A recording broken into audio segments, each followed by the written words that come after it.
ఇండియాలోనే #1 varicose veins hospital Avis vascular centre.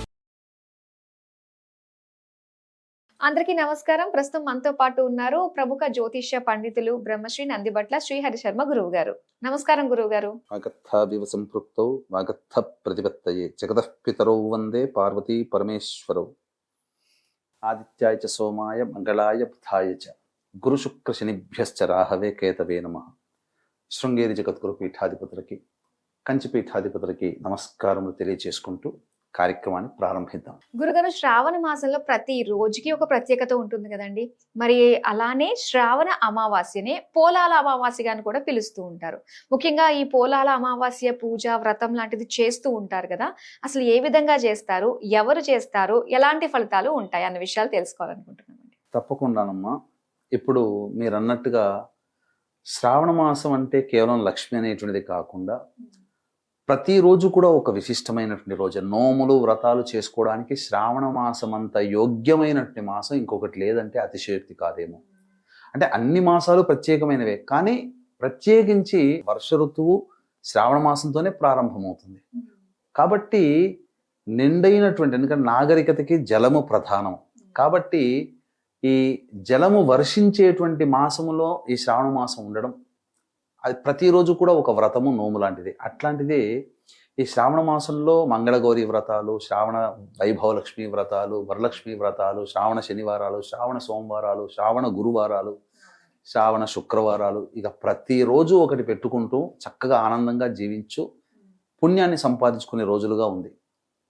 ఆఖరి రోజు అయినటువంటి అమావాస్య యొక్క విశిష్టత వింటే ప్రేక్షకులు అసలు ఇంకా ఎప్పుడు అమావాస్య వస్తుందా అని ఎదురు చూస్తుంటారేమో. అంతటి మహిమాన్వితమైనటువంటి అమావాస్య. సాధారణంగా మనకు తెలిసినటువంటిది అమావాస్య కేవలం పితృ కార్యక్రమాలు చేసుకోవడానికి వీలైనటువంటి తిథిగా చెప్పబడింది. పితృదేవతల కోసం ఏర్పాటు చేసినటువంటి తిథి అమావాస్య. అందుకని ఆ అమావాస్య రోజున ఎటువంటి శుభకార్యాలు చేసుకోరు మన తెలుగునాట.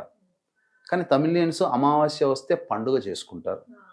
అలా సరే, ఏ రోజు ఏ తిథైనా గొప్పదే. కానీ ఈ శ్రావణ మాసం అమావాస్యని పోలాల అమావాస్య అంటారు. ఈ పోలాల అమావాస్యకి సంబంధించి చూసుకుంటే ముఖ్యంగా సంతానం యొక్క ఆయురారోగ్యాలని, అపమృత్యు భయ దోషాలని తొలగించే రోజుగా చెప్పబడి ఉంది. సంవత్సరంలో ఈ ఒక్క రోజు మాత్రమే.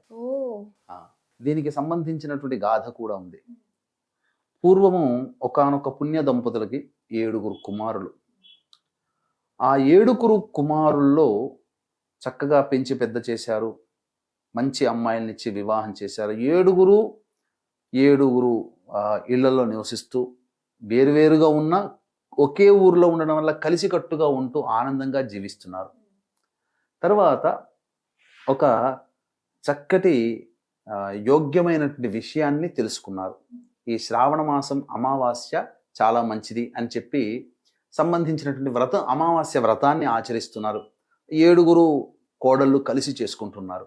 అయితే ఆ మొదలుపెట్టినటువంటి దారభ్యత, ఈ సంబంధించినటువంటి 7వ కోడలి యొక్క చేసుకుందాం అనుకునే రోజు 7వ కోడలి యొక్క సంతానం మరణించడం, అనివార్య కారణం వల్ల అది ఆ సంవత్సరం చేసుకోలేకపోవడం. మరుసటి సంవత్సరం కూడా అలాగే 7వ కోడలి బిడ్డ మరణించడం. ఇలా జరుగుతూ 7 సంవత్సరాలు గడిచిపోయాయి. 7 సార్లు సంతానం నష్టపోయింది. తరువాత అప్పటికే ఊళ్ళో వాళ్ళు తోటి కోడలు సూటిపోటి మాటలు, నీ వల్ల మేము వ్రతం చేసుకోలేకపోయాం, నీ వల్ల మేము వ్రతం చేసుకోలేకపోయాం అని చెప్పి సూటిపోటి మాటలు అంటూ ఉన్నారు. ఇక ఆ యొక్క మాటల్ని భరించలేక 8వ సారైనా కానీ నా సంతానం నిలవాలని దైవానికి మొక్కుకుంది. కానీ కరుణించల. తాను ఒకటి తెలిస్తే దైవం ఒకటి తెలిసినట్టుగా 8వ సారి కూడా ఆ 7వ కోడలి యొక్క కుమార్తె మరణించింది. ఈ విషయం చెబితే ఎక్కడ మళ్ళీ నన్ను ఆడిపోసుకొని నన్ను దగ్గరకు రానియరు అని చెప్పి కూతురు మరణించిన ఆ విషయాన్ని పక్కకు పెట్టి అందరు కోడలతో పాటు కూర్చొని ఆ యొక్క పూజా విధానాన్ని చేసింది. కానీ మనస్సు నిలుస్తుందా? యాంత్రికంగా చేసింది.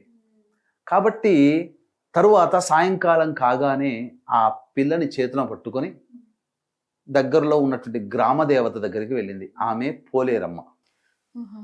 పూర్వకాలంలో దేవతలు సంచారం చేసేవాళ్ళు, ఆ ఊరంతా తిరిగి వచ్చేది. కాబట్టి ఆ పోలేరమ్మ ఆ ఊరంతా తిరిగి వచ్చి దేవాలయానికి వెళుతుంటే ఆ దేవాలయం మెట్ల దగ్గర ఆ 7వ కోడలు చేతిలో ఉన్నటువంటి ఆ పసిపాపని పట్టుకొని ఏడుస్తూ వస్తుంది.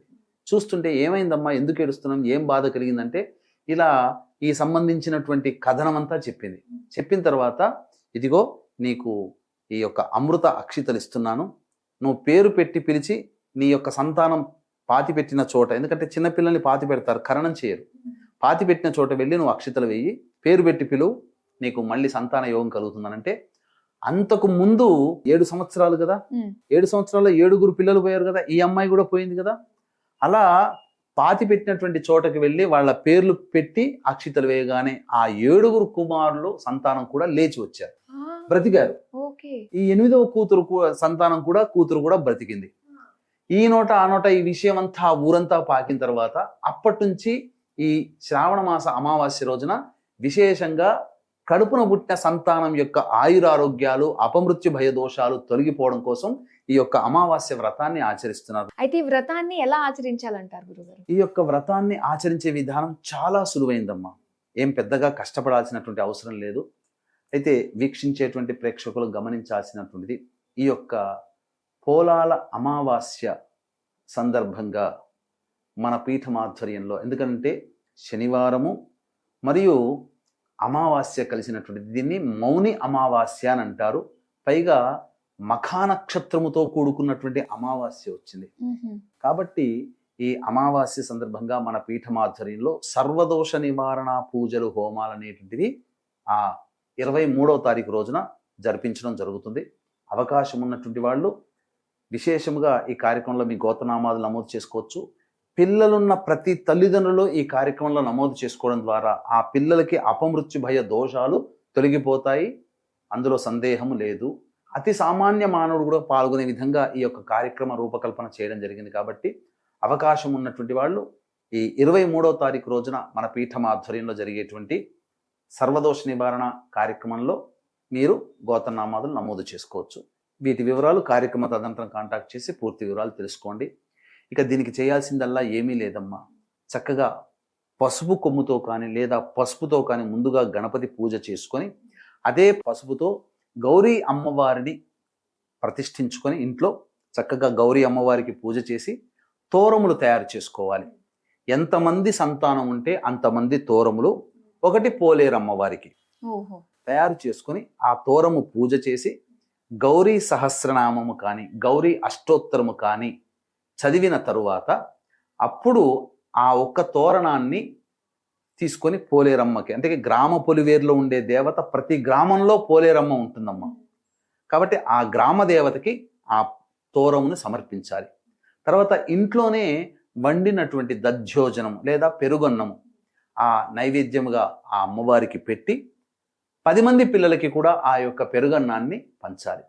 ఈ విధంగా ఏ తల్లి అయితే చేస్తుందో ఆ విధంగా ఆ అమ్మవారి సమక్షంలోనే పూజ గౌరీ సహస్రనామం గౌరీ అష్టోత్తరంతో ఆ తోరానికి పూజ చేస్తుంది కదా, ఎంతమంది పిల్లలు ఉంటే అన్ని తోరములు తీసుకోవాలి. ఇంకొకటి అమ్మవారికి పెట్టుకోవాలి. ఆ అమ్మవారికి సమర్పించి ఆ తోరములు అమ్మవారి సమక్షంలోనే పిల్లలకి కట్టి నైవేద్యం పెట్టాలి. పెట్టి ఆ పిల్లలతో సహా మిగతా పిల్లలకి కూడా ఆ పెరుగన్నాన్ని, ఊర్లో ఉన్న పిల్లలకందరికీ పెరుగన్నాన్ని గనక పంచినట్లయితే తప్పకుండా ఆ సంవత్సరాన్ని అంతా కూడా ఆ పోలేరమ్మ కాపాడి తీరుతుంది. ఇది సాక్షాత్తు అమ్మవారే ఇచ్చినటువంటి వరం అమ్మ, ఇంతకన్నా ఇంకేం కావాలి? కాబట్టి పిల్లల్ని కాపాడుకోవాలనే తపన ప్రతి తల్లికి ఉంటుంది, ప్రతి తండ్రికి ఉంటుంది. ఇందులో పెద్దది చేయాల్సింది ఏమి పెద్దగా లేదు, భక్తి, కొద్దిపాటి సమయం వెచ్చించాలి.